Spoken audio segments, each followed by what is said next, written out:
Shalom saudara, memasuki tahun 2023, kita mendapatkan tuntunan dari ayat 2 Korintus 2 ayat 14 yang berkata, "Tetapi syukur bagi Allah yang dalam Kristus selalu membawa kami di jalan kemenangannya.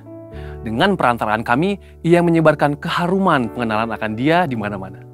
Mungkin kita dengan cepat mengaminkan ayat ini dengan berkata, "Ya, saya percaya selalu dibawa Tuhan di jalan kemenangannya." Tetapi apakah jalan kemenangan yang dimaksud oleh ayat ini? Apakah kemenangan di sini diartikan sebagai berkat materi? Mari kita simak penjelasan dari ayat tersebut yang syarat dengan makna dan perenungan yang dalam tentang tujuan hidup orang Kristen dalam edisi Voice of Pentecost kali ini dengan tema Jalan Salib, Jalan Kemenangan. Istilah jalan kemenangan atau triumphal procession memiliki gambaran tradisi kerajaan Romawi yang selalu melakukan parade atau arak-arak kemenangan setelah pasukan Romawi kembali dengan kemenangan dari peperangan. Biasanya, setelah mereka menang perang, sang jenderal akan kembali ke kota Roma dengan gegap gempita dan sorak-sorai, disertai dengan iringan tahanan perang yang nanti akan dihukum mati di kota Roma atau dijadikan budak. Tentu Paulus sangat familiar dengan parade ini, karena ini adalah peristiwa yang meriah yang dirayakan oleh hampir seisi kota Roma.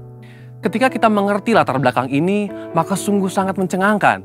Paulus berusaha menjelaskan bahwa dia bukanlah sang jenderal perang tersebut atau komandan perang yang berjalan bersama dengan bangga. Tetapi Paulus adalah tawanan perang itu sendiri. Paulus menggambarkan dirinya sebagai tawanan perang yang diarak menuju kematiannya sebagai martir demi menyebarkan aroma Injil kemanapun dia pergi. Coba perhatikan beberapa ayat yang Paulus tulis mengenai pelayanannya. Dalam 1 Korintus 4 ayat 9 dikatakan, "Sebab menurut pendapatku, Allah memberikan kepada kami, para rasul, tempat yang paling rendah, sama seperti orang-orang yang telah dijatuhi hukuman mati.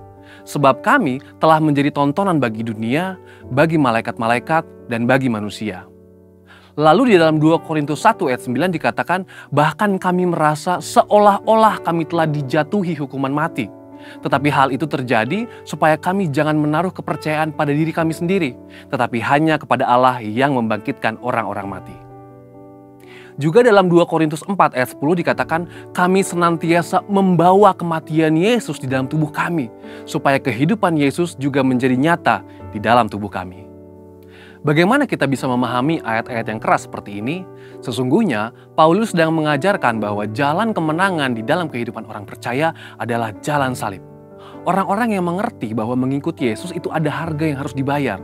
Dan Yesus sudah memberikan yang terbaik, yaitu nyawanya sendiri, sehingga sudah sepatutnya kita hidup bagi Kristus.